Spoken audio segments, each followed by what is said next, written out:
Tonight I'm going to be doing my intro to my audiobook. This is just the initial intro part. I'm going to go ahead and get this thing off the ground. And if you all want to be here, then, welcome. It's story time. This is the audiobook about the foreign Chinese and Russian invasion of the United States. Same timeline as the documentary playlists and as the stories in the community tab. Consider this a continuation of all of that. It was a frosty, blustery fall night, the evening of the 3rd of October. Many throughout the USA slept blissfully unaware that the land they called home was about to change forever. This by the hands of a ruthless multinational coalition of forces predominantly led by the world hegemon, China, and their primary ally, Russia, with their numerous smaller allies in tow, comprising a sort of expeditionary force compared to the vastly larger forces of Russia and the quite frankly ginormous forces of China, who obviously provided the lion's share of the invasion forces due to their long-time desire to conquer the lower 48 for its vast tracts of arable farmland, providing a sort of saving grace for the CCP to feed its people in order to become self-sufficient in terms of food production, as a means to be able to drastically cut down on food imports, saving the austere-minded CCP elites and China, which they rule, humongous amounts of money, resources, even slaves and prisoners, including for China's burgeoning organ harvesting industry, or a secondary desire for procurement by the CCP, who for their part would soon launch the single largest invasion in all of human history. Putin had designs on Alaska and the 3 Canadian Arctic territories in hopes of securing their immense mineral wealth and energy resources, and to secure the Arctic Ocean as a sort of Russian lake. Xi and Putin would see to the close of a plan that was set in motion decades prior. Chinese especially, but Russian and even allied Trojan military and paramilitary troops, with full complement of logistics, vehicles, and even technical specialists and more, had already been pre-positioned for over 20 years on CCP regime-purchased properties. Upon these, the Chinese and allied forces began to prepare. America had seen some bleak economic times, and international tensions between the USA vis-a-vis China, Russia, and their other allies around the world aided in the setting of the stage for the go signal. Joint Sino-Russian naval drills had already begun prior to the 3rd of October, acting as a means by which 2 vast armadas of Chinese, Russian, and even several other allied nations' ships and aircrafts could move into position under the auspices of said drills. Land-based ground forces, the sheer size of which had never before been seen in all of world history.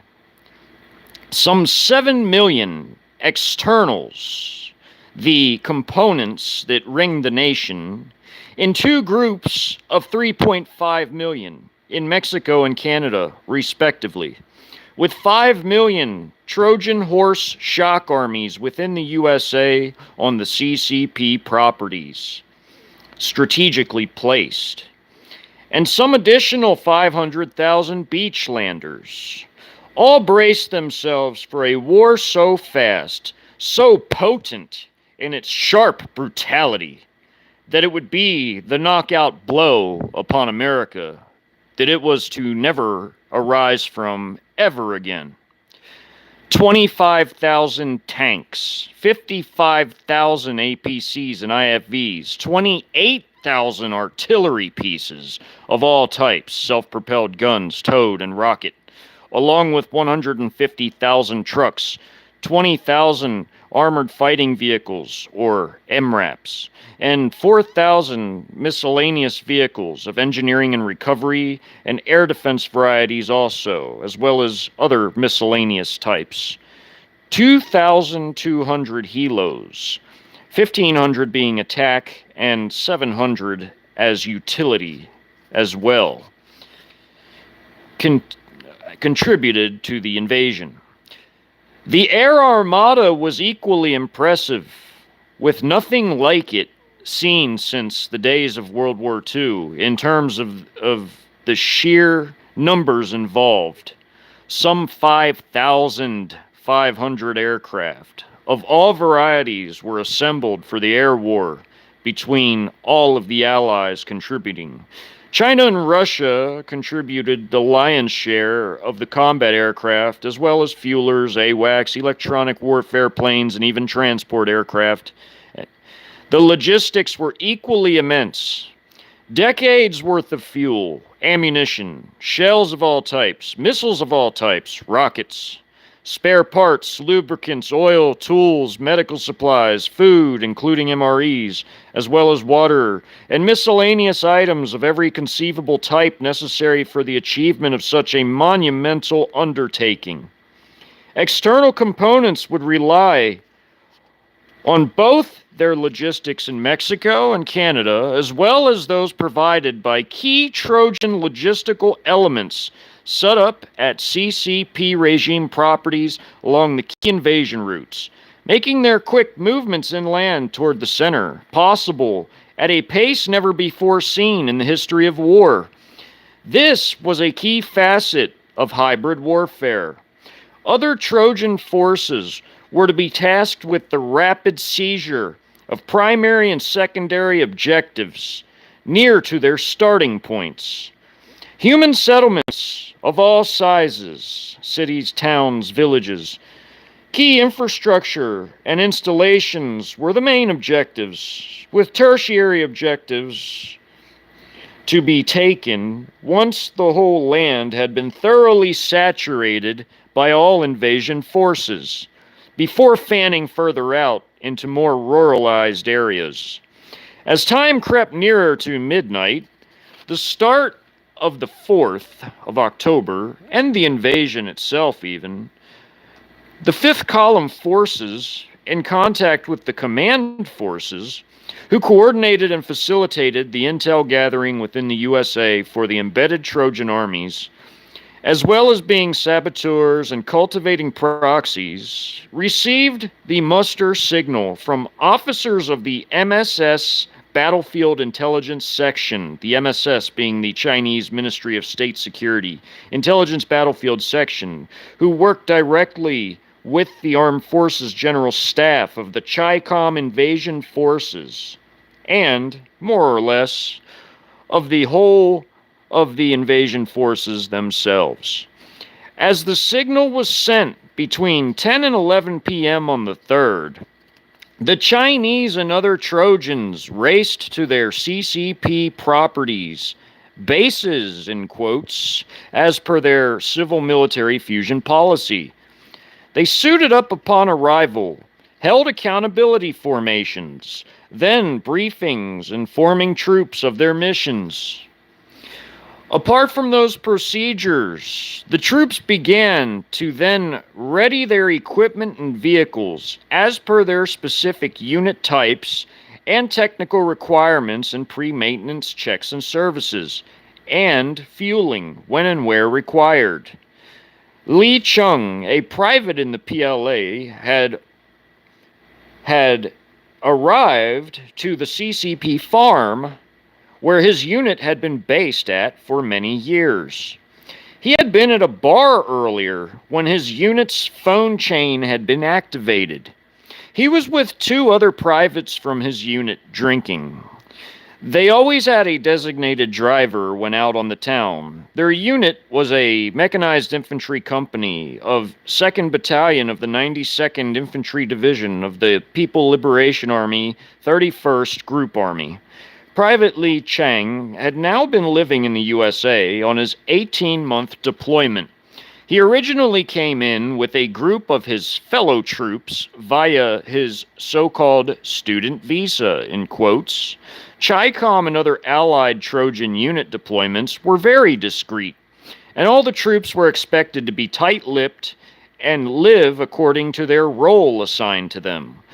Lee's was an agriculture student, with the others from his unit, despite the fact that they rarely left the farm, minus what they called weekend liberty, in quotes, or a pass given wherein they could go out to either Baltimore or the nearby Cap City.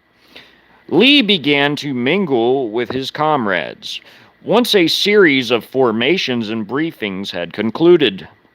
They'd finished their checks and services on their Type 63 armor personnel carrier and now had it in line to be checked by the headquarters platoon's actual mechanics who could pass or sideline vehicles were they to catch issues missed by the troops assigned to each of their respective vehicles.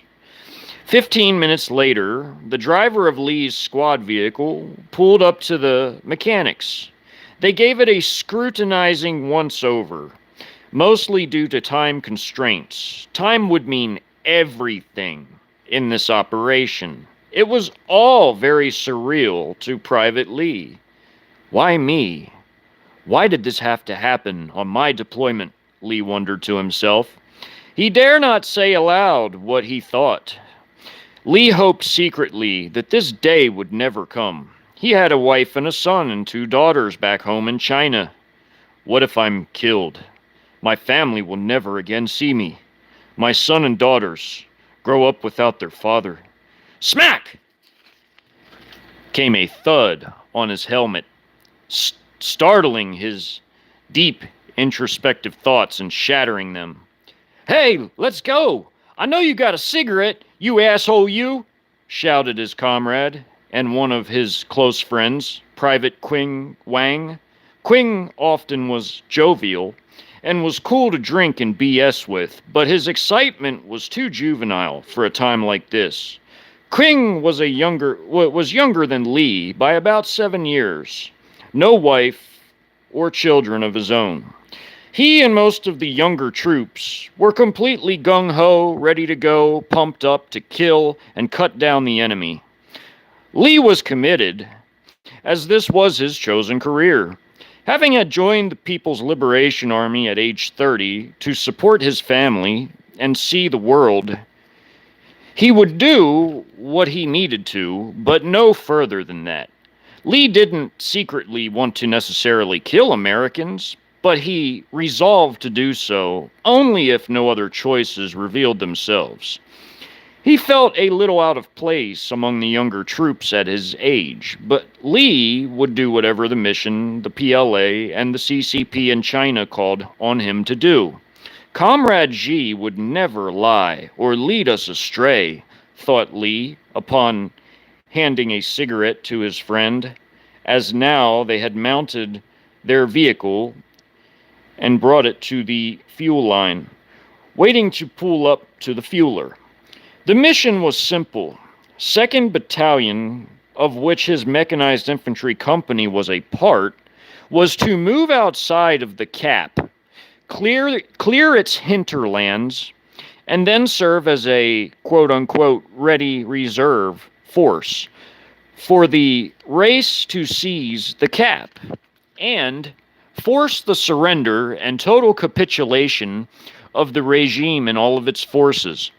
According to the platoon sergeant and lieutenant giving the briefing to his platoon, and then the captain's company-level briefing, seizing the Cap was a supreme honor for the 31st Group Army, of which 92nd ID was a subunit of, bestowed upon the unit by Emperor Xi himself, Lee's battalion of mechanized infantry, of which his company was a part, was part of the 92nd ID. Soon, very soon now, forces would emerge from their Trojan bases as electronic warfare assets, including the 31st Group Army's 3rd Signals Regiment in the local area, working in concert with a tandem anti-satellite weapon strike and cyber strike, gouging out the eyes and ears of the USA, including its grid and other civil infrastructure, with electronic warfare as essentially a redundancy to ensure any potential emergency frequencies are jammed and or intercepted. In terms of backup American communications networks, this was about to occur at midnight on the 4th of October, now mere minutes away.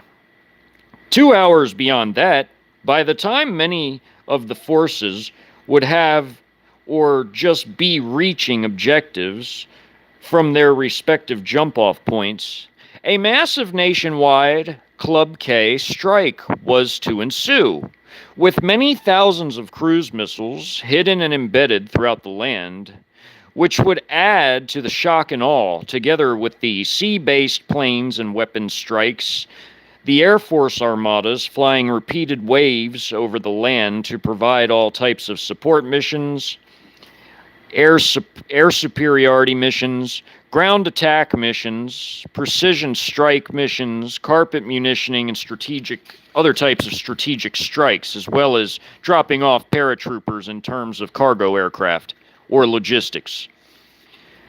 Even a small handful, a limited amount of nukes as well, would be used, and other sorts of more advanced weapons used as well. Some would be combat tested for the first time ever in war. It was now 5 minutes to midnight. Lee's company were all mounted up within their armor personnel carriers, infantry fighting vehicles, their one armored recovery vehicle of the company belonging to the mechanics maintenance squad of their headquarters platoon, with the other 3 headquarters squads in different MRAPs as command vehicles, with one serving as a mission logistical vehicle with extra ammo and grenades, anti-tank rockets, and MREs, and other food as well as water, and the 2 combat medics with their medical gear. They lined up ready to depart the farm. As the clock struck midnight, the depart order was given, and vehicles rolled out. As Chinese FK-2000 and Russian S-500 anti-satellite weapons began to knock down all of the tracked USA satellites, military and civil, and their cyber attack shut off the rest as America went dark. As Sergeant Richardson was leaving the city from a meeting in the Pentagon, his military intel work required of him to travel as the personal driver of Lieutenant Colonel Larson, who was an officer of the 704th Military Intelligence Brigade out of Fort Meade, Maryland. The drive was tense and quiet. Typically, Larson would speak to Richardson mostly about concerns relating to the current geopolitical situation. Both men were academic, scholarly men, despite the differences in rank and standing.